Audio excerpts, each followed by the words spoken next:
Good evening, everyone. My name is Lauren Harris, and I work in the Office of Leadership and Congregational Development.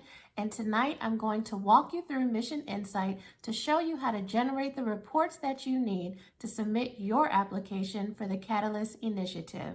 Let's get started. Okay, so we have logged onto our computer. We are using Google Chrome, and the first thing that you're going to do is you're going to go to the Mission Insight website, which is www.missioninsight.com. And here you will see the option for client login. So we're going to go ahead and click that. Now you can see that my username and password are already populated in those spaces. So we're just going to click log in. If you do not have a Mission Insight account, you can email me and I will go ahead and set you up with that. If you have a Mission Insight account but you can't remember your username or your password, there are two options right here under the login button that will assist you with getting your username or password. So now we're going to click log in. So the first page that you will see when you log into Mission Insight is Welcome to People View. Now these are the three different interfaces that Mission Insight gives us the option to use. We are going to choose Next Generation People View, which is the most recent interface for Mission Insight. So it's already selected and we're going to click Go. Now, we are on a page that says, which study would you like to work with? We can work with several different studies. Your church should be the church that pops up with your username and password. Now, because I am an administrator, I can run a study for any of the churches in the Baltimore-Washington conference, or I can run a report on the entire conference as a whole. But you will click your church, and for this evening's teaching purpose, I'm going to use Adams UMC as the example. So I'm going to click it, and it will bring me to the next page. What would you like to do? Now, for our purposes for generating the reports for the Catalyst Initiative application, we are going to look to our bottom right where it says, I want to work with my data directly on the map. So go ahead and click skip and go directly to the map. All right. So after we have clicked that option, you will see our map to the left of the screen with the church that we are focusing on for this evening, Adams UMC, with the church icon. So let's get into generating the reports that we need for the application. Go to the bottom of your screen and you will find a menu that says View, Layers, Shapes, Plotting, Demographics, Recent, and Help. We are going to choose the Shapes option.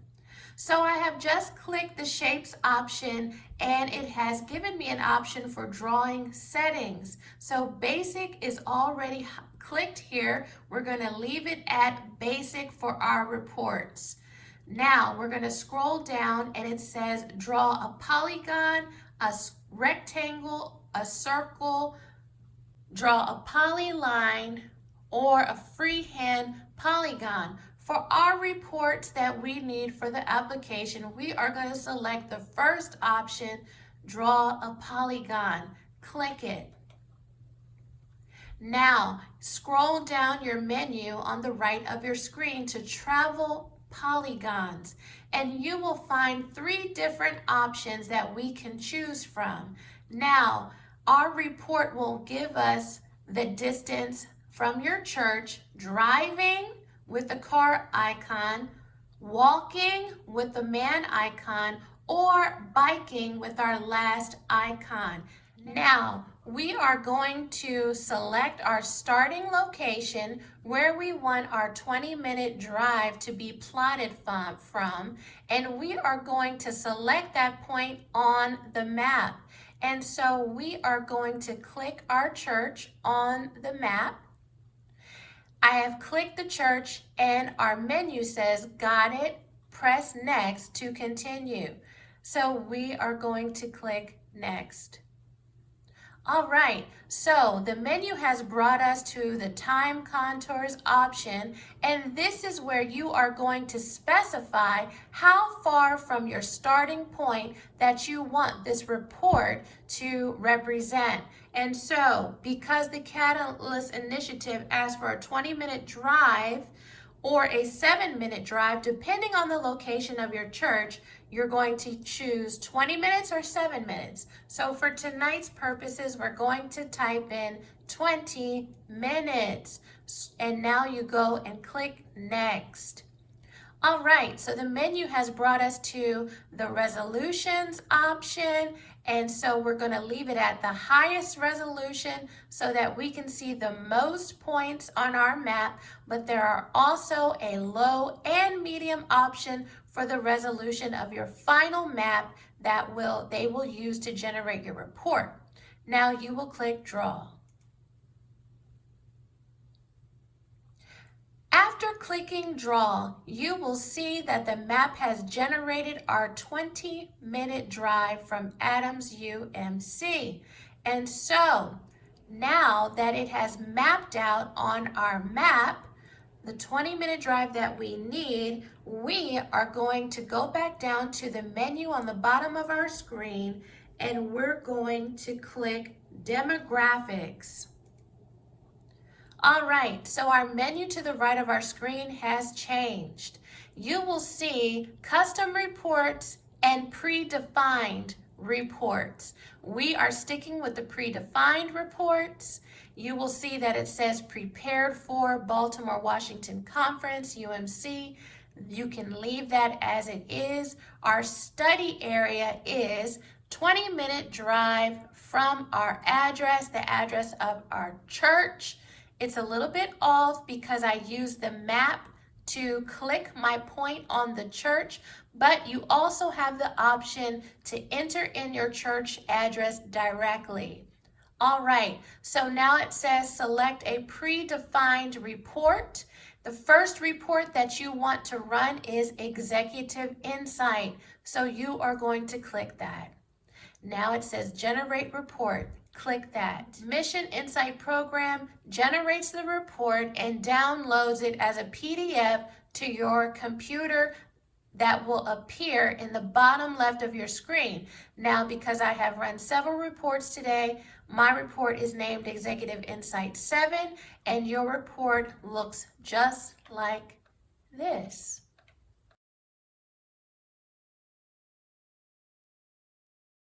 Now I'm going to close this and go back to the Mission Insight. And you also need the Ministry Insight report.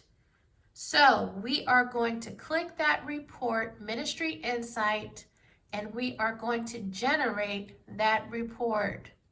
Mission Insight is generating that report, and it's going to automatically download it as a PDF to my computer. Now, when I download documents from programs on the internet to my computer, it goes into my downloads folder, but Mission Insight puts the report at the bottom left of your screen. You can open it up, and here we have the Ministry Insight report for Adams UMC in Lothian, Maryland. Okay, so we hope that tutorial on how to generate the Executive and Ministry Insight reports were very helpful to you. Now, the Comparative Insight report that you also need for the application for the Catalyst Initiative is a little bit more complicated. There's an additional step of people plotting where you will plot the addresses of the people in your congregation. So let's take a look at this brief tutorial on how to plot the people in your congregations. One of the essential tasks in the People View system is the ability to plot your people and then view them on the map. We're in the User Assistant window, and so we'll select People Plot. Notice there are two options here, one of which is Upload People. We would normally be selecting Upload People and moving to the next step. If when you come to this screen, the Upload People icon is grayed out, it's because you do not have the church admin status added to your profile. Please contact MI Support to request church admin status. Once you have church admin status added to your profile, select Upload People. The icon turns dark blue, and we click Next. We'll need to select a study and a people type from the list below. Because we're logged in as a local church user, our study already appears. If you are a regional agency user, you may need to select the drop-down menu and then the study you wish to use to upload people. The second step is selecting a people type. There are two options. The first is Add New People Type. This is the ability to create a custom template for your own use. We'll be covering this option in another video. Today, we'll be using the default template for congregants, and so we'll select Congregants Default. We recommend you use this template for your first people plot. Let's click Next. The system will remember your username and email as you log in, so for most of us, no changes need to be made in this screen. Click Next. In the default congregant template, there are two attributes which have carried over from our legacy system. They are member status and member by means. This page allows you to edit the actual codes that you want to use for each of these attributes. You don't need to make any changes at all, but if you would rather have the member code be the word member, not the number 1, then this is the screen that you will use to make those changes. We recommend working with the expected codes as you see them, but the choice is yours. Let's click Next. Your people file must be uploaded in an Excel format, so you need to have Mission Insight's Excel template to populate your people list. So let's download the template for the congregant default people type. Once downloaded, please save the Excel template file on your computer for use later. Let's click on the Download Template link and take a look at the resulting file. We're now opening our Excel template file. It's essential that you use this template exactly as it appears. Don't change or edit any of the column headers. While you don't need to populate every field, there are some required fields for a plot to be successful. You should have data in columns B through H. Keep in mind that for security reasons, only church administrators can upload and retrieve this data, so it's protected from other users doing so. Address 1 is a street address, like 101 Main Street. Please don't add a P.O. box in the Address 1 field. If you do so, the particular record with a P.O. box is likely not to be plottable. Address 2 would be suite number, apartment number, those kind of additions. You don't have to add, as I said earlier, information to all of the other fields, such as client ID, but if you'd like to use the attributes member status and member by means, column L and column M, these are the columns and the fields you'd want to populate in your file. Most agencies or local churches will have a database of their people or congregants, and every database program will allow for exporting the data to Excel. Once you export your people to an Excel file, the next step is to copy your data and then paste your data into the template that you downloaded and saved earlier on your computer. If your church or agency only has paper records, you can easily manually enter your agency people data into the template. Once you have your people file created, you'll need to choose that file that you've prepared. So we select Choose File. We'll navigate to the place on our computer where we have the file, select the file, and click Open. Notice the file is now resident here. And click Next. This screen allows us to review our people data file to see if we have any problems with the file. Do you have any blank addresses in your file? If so, the number here will not be 0. It will indicate the number of records in your file that have blank addresses. That would be true for any of these fields.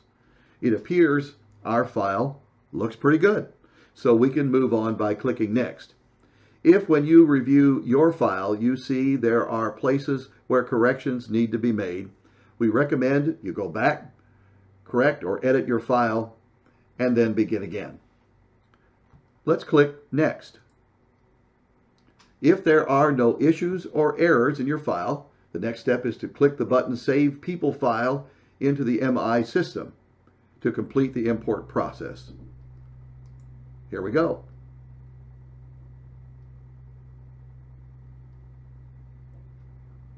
Your people file has been successfully imported into the MI system. That's all there is to it. Thanks for watching. Now, after you have plotted the people in your congregation, you can go ahead and run the comparative insight report in a very similar manner that you ran the executive and ministry insight reports. And so that I don't take up too much more of your time this evening, we are going to provide a detailed instructional guide on how to produce the comparative insight report. And if you need assistance, you can reach me at 410-309-3490, and I will assist you with producing the report so that you can complete your application for the Catalyst Initiative. Thank you.